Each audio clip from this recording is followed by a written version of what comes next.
Okay, here we are, section 3 of today's lecture. We're moving into Michigan chapter 3, and we're going to talk about what is money.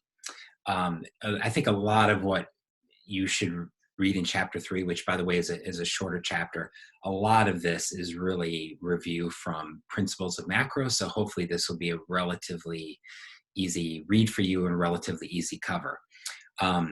So we want to talk about what is money, and obviously being clear about what we mean as money is important given our definition of finance, right? Remember, we defined as finance as trading money across time with conditions attached. So money obviously is crucial to thinking about finance. As economists, though, we mean something very specific when we talk about money. If you remember, in Principles of Macro, we talked quite a bit about the fact that in everyday lingo, people use money kind of to mean a whole bunch of things. Money to be equivalent to wealth, or money to be equivalent to income, or money to be equivalent to value. But what we mean by money is anything that is generally accepted in trade, right? So when economists use the term money, we are talking about anything that is generally accepted in trade. So, is it possible to have an economy without money? Yes, right? And that's what we call a barter economy. So, a barter economy is a money without, or an economy without money. But barter economies are hugely inefficient, right? For a couple of reasons. First off, you need a double coincidence of wants. If you have a sweater and you want a goat, the problem with the barter economy is that you have to find somebody who wants your sweater, but you also have to have somebody who has a goat that you want. Finding that double coincidence is going to be very, very difficult. And so money allows you to break one difficult transaction into two simpler ones. The other problem with barter is that if you think about it, it requires way too many prices for you to become familiar with, right? So, you have to know, for instance, what is the price of a goat in terms of sweaters. Chances are you're not really going to understand that. But you are going to have a better feel at having, an idea of how much a goat is worth in terms of gold and how much a sweater is worth in terms of gold. So as we're going to talk about, money in many ways is a very useful unit of account that simplifies trade. So what we tend to find in any economy is that something serves the form of money, right? Something begins to serve the form of money.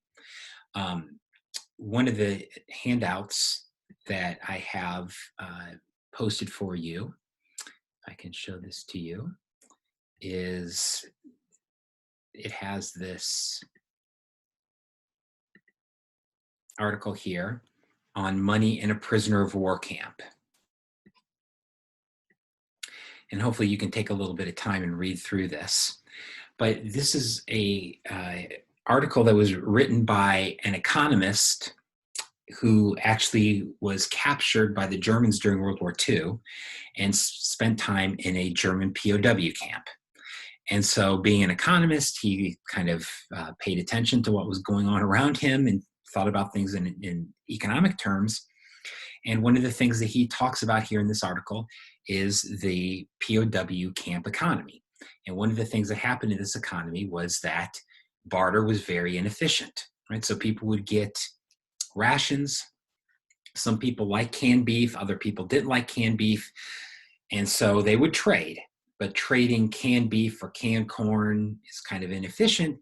And so to make the process more efficient, something began to serve as money. And what we see, at least historically we've seen in prisons, is that cigarettes have been used as money. And so Radford here talks about the monetary economy in this prisoner of war camp in which cigarettes essentially served as forms of money. And so what you would see is that when the camp got more rations of cigarettes, the money supply would go up. And then as time went on and people smoked up the money supply would fall.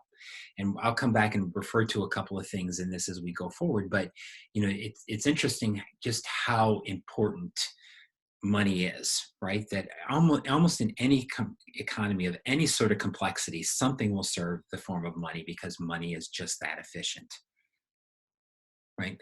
You can think of money as one of the more powerful tools that humankind has ever developed, right? Anytime that humankind has moved into any sort of more complex organization with more densely set people, something has served as money, right? So money in many ways is just a sign of economic and social development. In fact, you might consider it one of the most fundamental signs of economic and social development.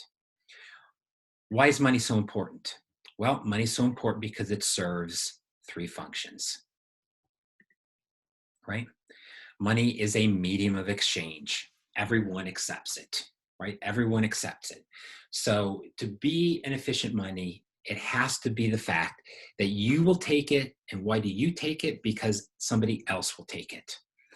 But and so by being a medium of exchange, it eliminates that problem of the double coincidence of wants that we talked about. Money is also a very important unit of account, right? And I mentioned this a moment ago, that I don't know how many goats my car is worth. I have no idea. But if you tell me my car is worth $1,200, now I have a pretty good clear idea about what my car is worth, right? It's not worth very much. So money is a way of measuring value, right? And it's essentially a great way of conveying information.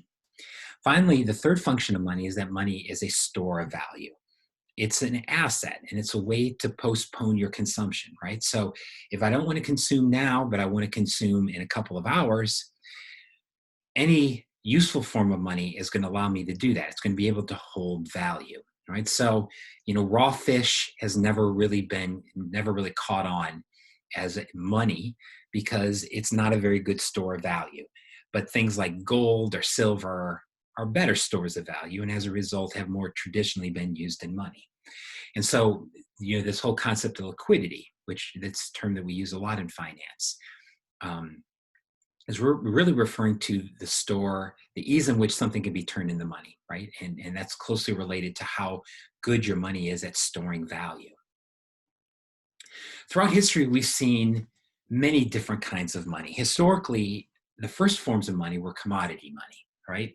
And commodity money is money that had intrinsic value, right? It has a value other than the fact that it's used as money. So gold is the classic commodity money. You can use it as money, but you could also melt it down and turn it into a ring or turn it into a tool or whatever. Commodity money, though, has always had this inherent problem. And this problem is often referred to as Gresham's law, that bad money drives out good money. So Radford talks about this in the Money in the Prisoner of War Camp article. What happened to the quality of the money supply in this prisoner of war camp over time? Well, it just kept on getting worse and worse. Why? Well, first off, you'd have different quality cigarettes that would come in. What would you do with the low quality cigarettes? Those would be the ones you trade. What do you do with the high quality? Those are the ones that you smoke. So over time, only the lower quality cigarettes would be traded as money. Radford also talks about the fact that people would essentially debase the cigarettes. Debase meaning reduce its intrinsic value. How? They would unroll the cigarettes and they take out a little bit of tobacco out of each one and then roll it up, and you could turn 10 cigarettes into 15 cigarettes. Or they'd unroll the cigarettes and they take out cigarette tobacco and they put in pipe tobacco, which is a lower quality tobacco, and roll them up again, right? And so this is what happens, is that commodity money would tend to get debased over time. This is a problem with coins, right? Particularly gold coins or silver coins, is that people would take these coins, melt them down, put lower quality metals, and then try to remint them and trade them, right? And so, yeah, right. That's what tends to happen, right? That's what tends to happen to commodity monies, right?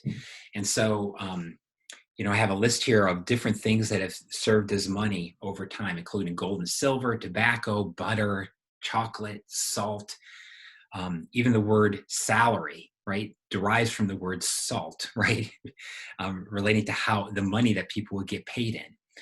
All of these commodity monies, they're bulky, they're costly to move, and they're of an uneven quality because of Gresham's law. And so how most modern economies have moved to is to fiat money. Fiat money is paper money. Fiat actually means king's decree. And so the idea here is that the king or the government official would decree that this paper would have money. However, one thing that is absolutely crucial to recognizing is that the decree of the government or the decree of a king really means nothing when it comes to the value of money, right? Money only has value when people believe it has value, right? Why do I take those pieces of paper in my salary every week? Because I'm pretty sure I can take those pieces of paper and take them down to the grocery store and buy things, and they will accept them, right? So I accept them because I believe other people accept them, right? You can put, this note is legal tender for all debts, public and private, all over any piece of paper you want. Unless people believe that it has value, they will not accept it as having value, right?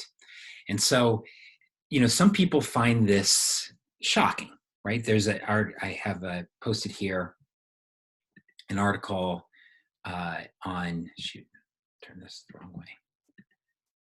An article from The Onion that you can read here in their handouts. It says, U.S. economy grinds to a halt as nation realizes money is just a symbolic, mutually shared illusion, right? The Onion is, of course, a satiric newspaper. And so the joke here is that somehow people wake up and they say, oh, money is just pieces of paper. It only has value because we believe it has value. Listen, I hate to tell you, but almost everything in life that has value only has value because we believe it has value, right? Gold, honestly, is not that valuable, right? Where does most of the value from gold come from? It comes from the fact that we believe it has value, right? If we didn't believe that gold had value, it would just be yellow rocks for the most part, right? So this idea that somehow our belief system gives money its value is shocking to some people, but I would just say that's how most things work, right? As most things in the world have value because we believe they have value. Why is the Mona Lisa valued at however many billions it is? Because we believe it's valuable, right? There's nothing intrinsically valuable about it other than this shared belief that it is valuable. So anyway, that's what fiat money is. Now, the interesting question here is, how did we move to fiat money, right? How did we begin in a system where we had commodity money and we moved to fiat money? And so I'm going to tell you a story. Those of you who had me in Principles of Macro, you might remember this story about the island of Yap, right? So this sounds like one of these BS stories, but it's a true story. Isle of Yap is a small island in the Pacific in Micronesia, and for whatever reason, this island had huge stone wheels that were built on it hundreds and thousands of years ago from the first Pacific Island settlers. And so these stone wheels were valued as wealth. And in fact, people traded these stone wheels for goods and services. These stone wheels essentially became money. Now, they're a very unusual form of commodity money and actually quite an inconvenient form of commodity money because these stone wheels are huge, right? They were 5 to 10 tons, some of them.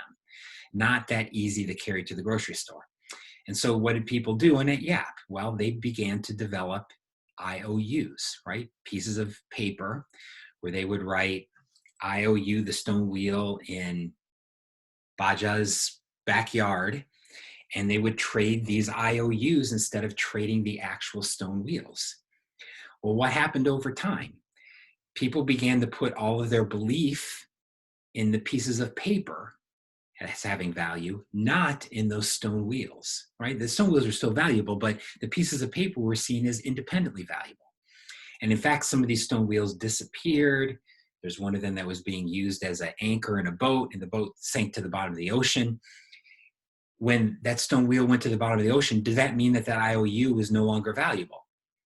No, because people saw these IOUs as having independent value, right? They believe that they have value. And so over time, YAP moved from commodity money to fiat money. And in reality, uh, all the countries of the world did this, kind of went through a similar process in terms of the gold standard, right? So in very early kind of pre-modern history, we had gold coinage that was issued by governments or issued by banks, right? Gold coinage had a big problem with commodity money, right? It's hard to verify the value of it because people would mint it or melt it down and put cheap metals in it. It was very bulky. And so what people did was they would deposit their gold at a bank, and then the bank would give them IOUs. And then people would trade these IOUs. Again, eventually governments began to do this. Governments would accumulate gold and issue currency, right? Fiat money that was backed by IOUs. But over time, people gradually began to see very little value in regulating the amounts of pieces of paper based on how many gold rocks you have in a vault somewhere. The government said, why don't we independently manage the supply of these pieces of paper? And that's essentially how over time we moved from the gold standard to fiat money, right? And so the US officially dropped off of the gold standard in 1972. As a practical matter, the US had been off it since really kind of the beginning of World War II. So we'll talk more about this process later. But yeah, many economies have kind of made this transition from commodity money to fiat money. And stepping back, it seems kind of unusual, but as a practical matter, yeah, we as people can put our beliefs in a lot of different things, right? And so the fact that beliefs are the fundamentals of value works whether you're talking about paintings, whether you're talking about um, furniture, and whether you're talking about money. All right, let's take a little break here, and then I'll come back and talk a little bit about electronic money and a couple of other last issues related to money.